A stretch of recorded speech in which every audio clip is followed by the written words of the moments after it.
Sexta-feira, você já sabe, é dia da gente falar sobre meio ambiente.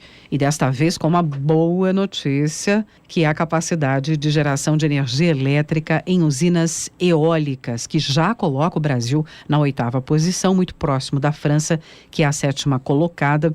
Portanto, essa capacidade instalada desse tipo de produção de energia no país já se aproxima da capacidade da usina hidrelétrica de Itaipu.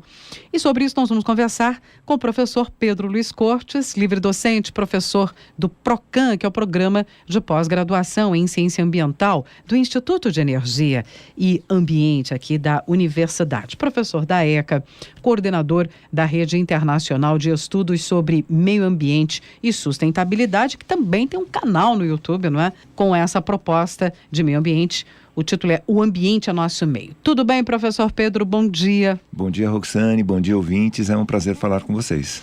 Que boa notícia é essa, falar desse crescimento importante da energia eólica no país. Então, a primeira questão é, diante dessa melhora, dessa ampliação, qual é a participação, se a gente considerar o todo da matriz energética nacional, qual é a participação hoje da energia eólica? Então, antes de falar um pouco sobre a participação, né, da energia eólica na matriz energética nacional, é importante a gente considerar que os investimentos têm elevado significativamente essa capacidade de geração. Ela era muito pequena por volta aí de 2010 até 2014 e ela vem crescendo muito nos últimos anos. Então, nessa semana, a capacidade de geração eólica do país atingiu 13 gigawatts, quase o mesmo volume gerado pela usina de Itaipu, que gera 14 gigawatts. Então isso fez com que o Brasil passasse a ocupar, como você disse, a 8ª posição entre os maiores geradores internacionais.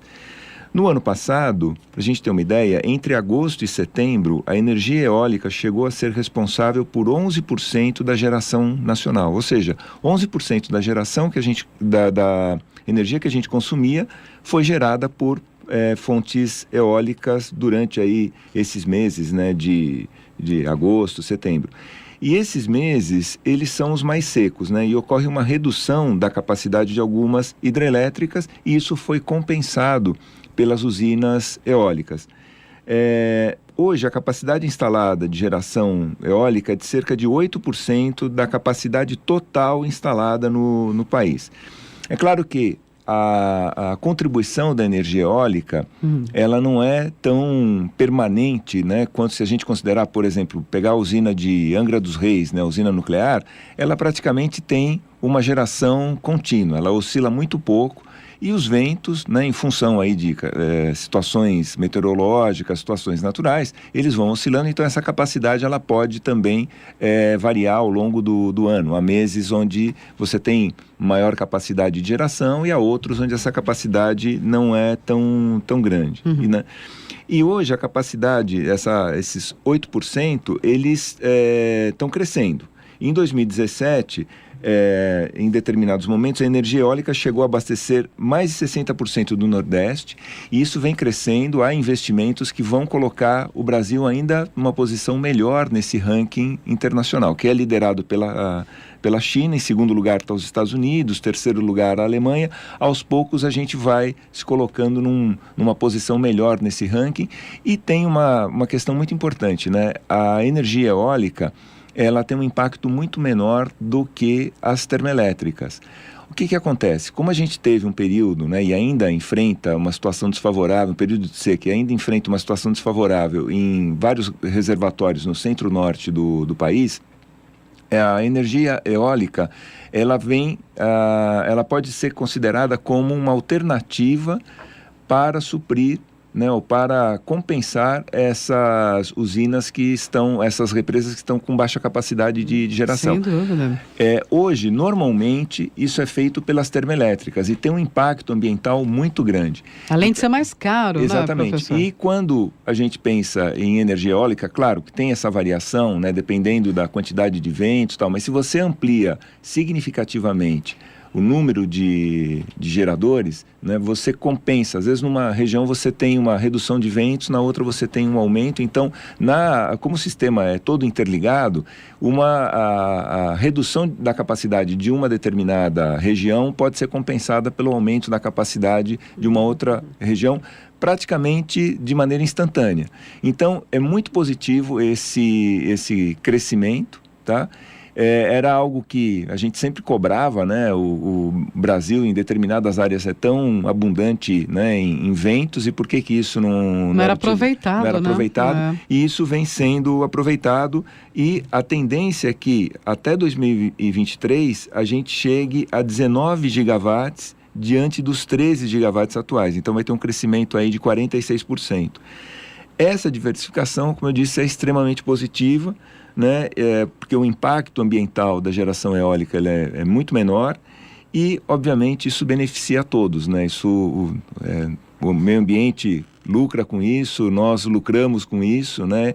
E isso coloca o Brasil numa rota melhor do que aquela que vinha acontecendo, ainda vem acontecendo, que é a da carbonização da nossa matriz energética. Ou seja, na medida em que nós precisamos de mais energia, isso vem sendo suprido normalmente por usinas termoelétricas. Então é possível que ao longo aí das próximas décadas a gente consiga reverter essa situação.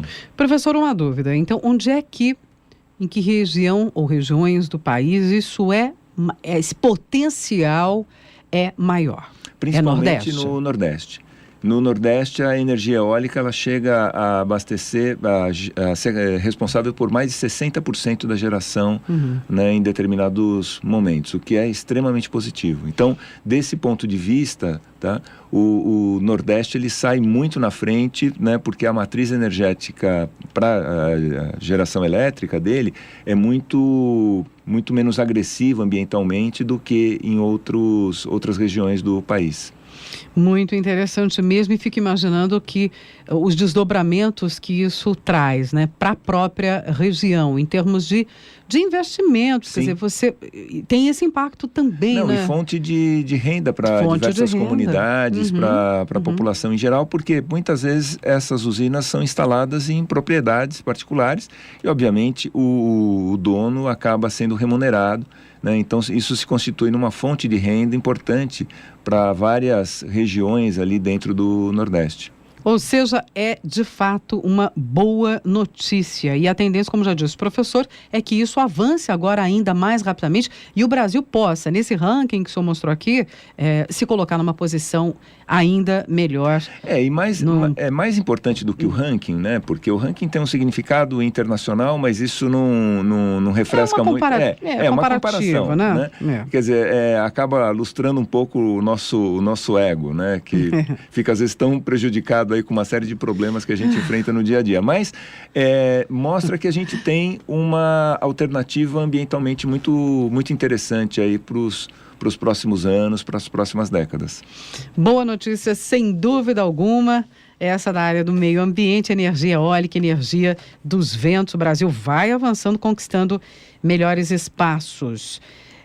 Professor Pedro Luiz Cortes, professor do Programa de Pós-Graduação em Ciência Ambiental do Instituto de Energia e Ambiente da USP, professor da EC e coordenador da Rede Internacional de Estudos sobre Meio Ambiente e Sustentabilidade, sempre às sextas-feiras aqui no Bate-Papo sobre o tema com o nosso ouvinte. Muito obrigada, professor. Eu que agradeço, um bom dia e um bom final de semana a todos. Até a próxima semana. Até a próxima.